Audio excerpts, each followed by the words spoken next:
it's like women are often told that sex is for the pleasure of men, right? And that is like our primary purpose is to give pleasure to men. And I think, again, with the generations kind of moving forward, learning that women can also experience pleasure in the bedroom. So I think, too, it's this whole new just identity, like, exploration for a lot of women who are learning, like, it's okay that I experience pleasure from this and I have joy from this. And, you know, it's not just about the male gaze and, you know, what we can do for men. It's also what feels good to you and what you enjoy. So if you don't enjoy it, you don't have to do it. And if you do enjoy it, there's no shame in that. That's great. That's a good thing. Right? And like, you know, kind of going back to like the movies as well. And like, we didn't really touch too much on books, but I think we could. Oh my gosh. We will. You know, we'll get into that in a second. But like thinking about, I mean, yeah, this is for books and movies, but a soulmate. Like, is there a soulmate out there? Like one person out there for all of us? What is your take on that, Leor? I want to say no. Yeah, no. No. Definitely no. I don't like, think so. Do I tell my best friends, like, you're my soulmates? Like, and I mean it? Like, yeah. But I don't say it to one of my best friends. I feel that about a lot of my close friends. So does that then stand for romantic partners as well? I think so. I mean, again, if you're in a monogamous relationship, maybe you don't have a lot of different soulmates that you tell that to. Unless you're in a polyamorous relationship, then that's very different. But I think that you can end up with someone that is not necessarily your soulmate, but you have an amazing, well, soulmate, because I don't think that really is a thing. And your relationships could be so incredible with fighting, with arguments, with disagreements, with all of the turmoil that also comes with relationships. What do you think?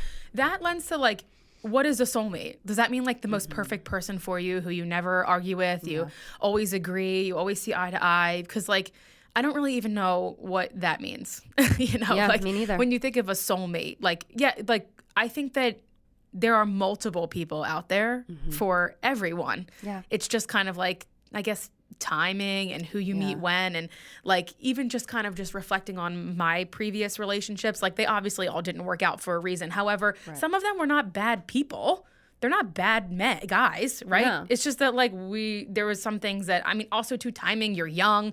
I'm, you know, in high school and college, what is the likelihood that those relationships are really gonna last? But like they're nice guys, you know, like if you just think about it. But obviously when you're so young, things change and you know, people change. And who I wound up with now is, I believe, someone who is perfect for me. At the same time, like, you know, it's not to say that like the other people that you have dated are like terrible, crappy people. Like also understanding that, you know, is there one person for everyone? Because that also puts a lot of pressure on when you're dating. It's like everybody that you meet, are they my soulmate? Are they my soulmate? Are they my soulmate? A lot of expectation is placed then on this one person to be everything that you need them to be or want them to be. And that's just never going to be the case. And I think that to sort of go with that, and we're definitely going to go into dating apps, but like having this like surplus, I think that it really shifted when dating apps came about, which I have a love-hate relationship with them. I think they're really great, and there's a lot of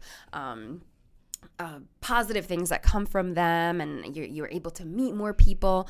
But with being able to meet more people, there's more of a selection, there's more of a decision. And as most of us do struggle with making decisions, I mean, I do, maybe you do as well, that it puts us into like this pressure cooker of like, I have all it. It's sort of like reality TV, like The Bachelor, or you know, of like, I have all of these people that I'm dating at once, and well, this one kind of gives me the ick by doing this, and this one kind of does that, so I'm gonna go with the other one, but that one kind of makes me, and so I'm gonna go, and it's almost like an immediate no on somebody that maybe it wasn't a red flag, but it was just something that you're not into, right? Yeah, and that's hard. Yeah, and the thing is like, I think the big things matter, right? So like we all have non-negotiables, which might be something like, I don't know, for some people it's education or family relationships or the ability to trust and all that kind of stuff. And then we have some that are like not so non-negotiables or not so red flaggy. Like, for instance, somebody might struggle with cleaning up after themselves. Like that might be for some people, like that's annoying. It's not a deal breaker. It's just annoying. Whereas for some others, that might be like, absolutely not. That's a hard stop for me. Yeah. So I think, but those are the kinds of things where it's like on dating apps, how much of this information do you even really know? I mean, you're getting a very curated biography and of swipe through photos that people want you to see. Right. And I think for some people it is really hard to talk about themselves. And when you have to write like little bios or whatever, like it's hard to make assessments and judgments. And then it's also scary, right? Because you're meeting these people. Yeah.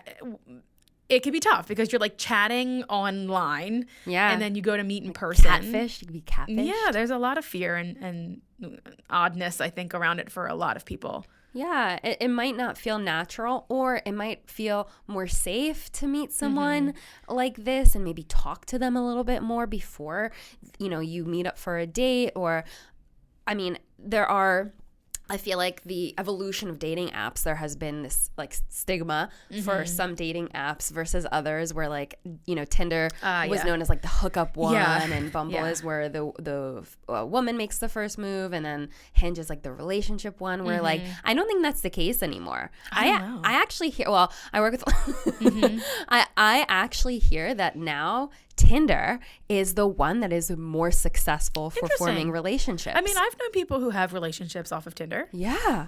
It's wonderful. It just depends on who you meet, I guess. Exactly. Like, sure, there are going to be people on Tinder and Hinge and Bumble, all of them, who just want to hook up, and that's fine. And then there are going to be people on probably all those apps too who do want to be in a relationship. It's just who you're meeting.